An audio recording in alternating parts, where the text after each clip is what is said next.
Next up, we have quantum numbers. Quantum numbers describe where a particular electron is in an atom, or at least for the first three numbers. It's a set of four numbers, or what the electron is doing. The fourth number describes what it's doing. So they go in order. The first one is known as the principal quantum number, or n, and this number tells us what energy level or principal level the electron is located in. Now remember that no two electrons can have the same set of four quantum numbers, so this is known as the Pauli exclusion principle. The first three could be the same, but the fourth one then will have to be different. I'll show you some examples in a bit. So values for n are from 1 to infinity. N is always a whole number, 1, 2, 3, 4, 5, 6. So again, that tells us what energy level the electron is located in. So this is the primary factor in determining the electron's energy, though it's not the only factor that determines the energy of an electron. Number three, the larger the value for n, the larger the size of the orbital. So remember, a 2s orbital is bigger than a 1s, and a 3s is bigger than a 2s. Sometimes these electrons are referred to as being in an electron shell, so we refer to energy levels or principal levels sometimes as shells. The capacity for holding electrons in any energy level is 2n squared. So first energy level can hold a maximum of 2 electrons. Second energy level can hold a maximum of 8 electrons. Third energy level can hold a maximum of 18 electrons, and so on. The second quantum number is known as the angular momentum quantum number. Now the names aren't important, it's just knowing what they tell us about the electron. So symbol is an italicized L.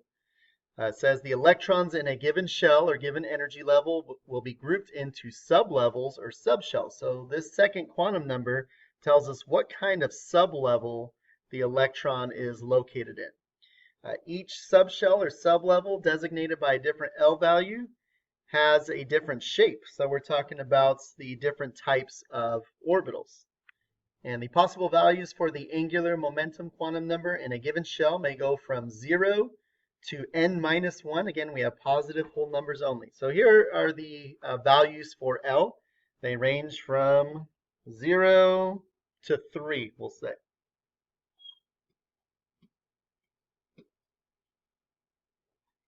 If the angular momentum quantum number is 0, that corresponds to an s sublevel, so the electron being in an s sublevel. If that second quantum number is a 1, that tells us the electron is in a p sublevel. If the second quantum number is a 2, that corresponds to d. And if the second quantum number is a 3, that tells us that the electron is in an f sublevel. So notice something, that if you have an electron in the first energy level, the only possible value for the second quantum number is 0. So that tells us that the first energy level contains only an s sublevel. And you already knew that by being familiar with electron configurations. If you have an electron, say, in the second energy level, the second quantum number could be a 0 or a 1, again telling us that the electron could be in an s sublevel or in a p sublevel. The third quantum number is known as the magnetic quantum number, or m sub L. This specifies which orbital within a sublevel or subshell the electron is located in. Different orbitals in a sublevel or subshell differ only in their orientation in space, not their shapes. So for example, the p sublevel consists of 3 different p orbitals. They're all the same shape, but they lie on different axes, namely the x, y, and z axes around the nucleus. Possible values for the third quantum number are from negative L to positive L.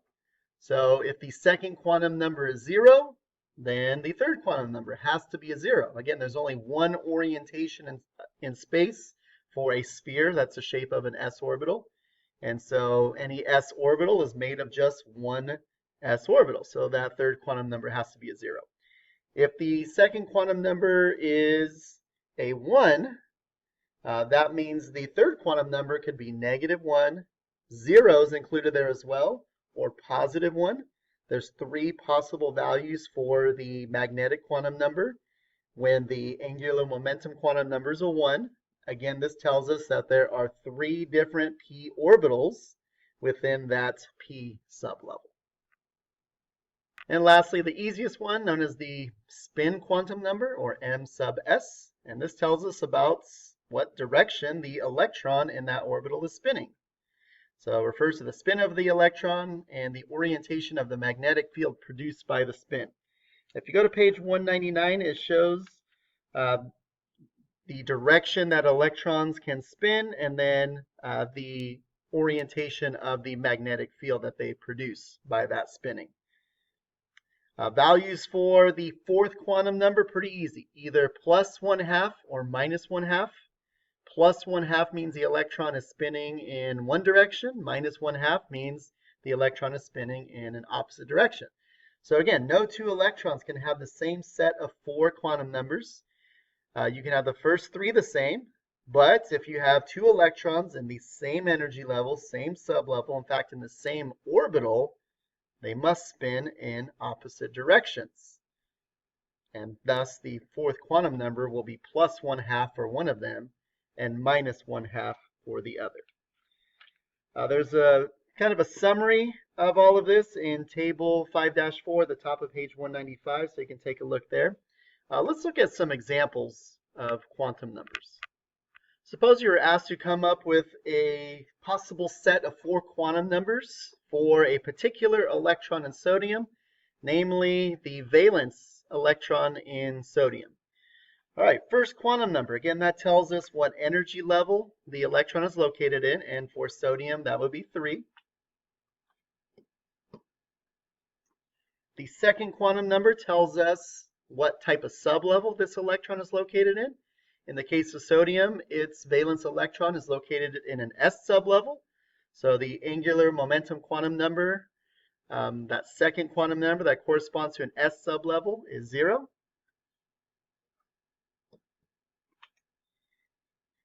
The third quantum number tells us which orbital in that sublevel. Again, the s sublevel consists of just one s orbital. The only possible value for the third quantum number here is 0. Again, the third quantum number is negative to positive, the second quantum number, so just 0 in this case.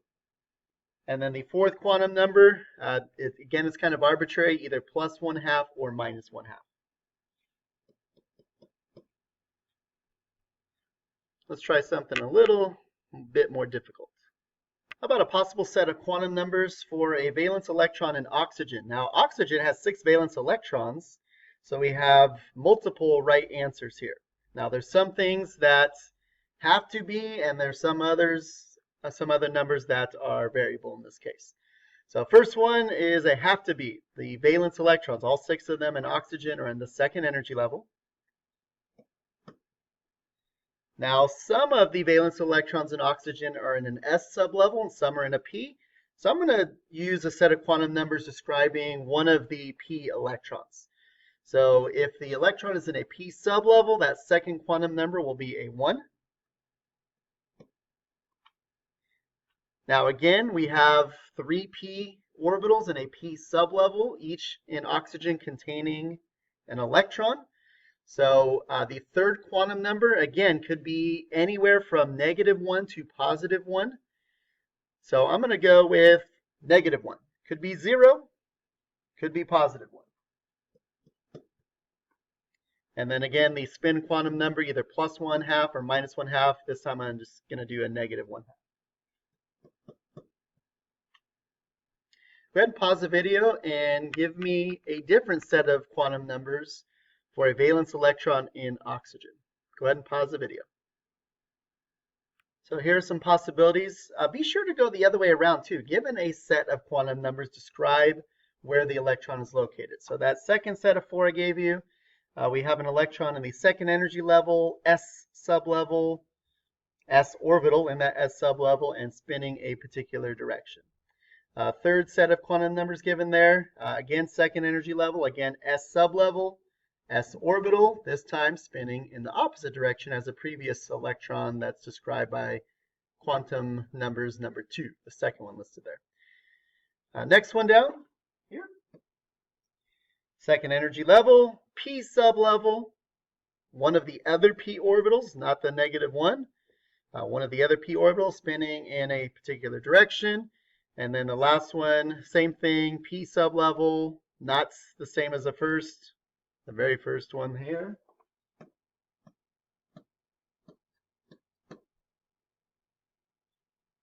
And not the same as the fourth one, but a different orbital, again spinning in a particular direction. All right, given this set of quantum numbers, describe where this electron is located, and maybe give some possible identities of what this atom could be. So this electron is in the fourth energy level. It's in the p sublevel, in one of the p orbitals in that p sublevel, and spinning a particular direction. So this set of quantum numbers could describe an electron, a valence electron possibly. It doesn't have to be one of these, because it could be just an electron in the fourth energy level of something that is in the fifth or sixth or seventh period on the periodic table. But if, again, we're going with valence electrons, let's say, this could be valence electrons in gallium or germanium, arsenic, selenium, bromine, or krypton. All right, so that's quantum numbers. Thanks for watching.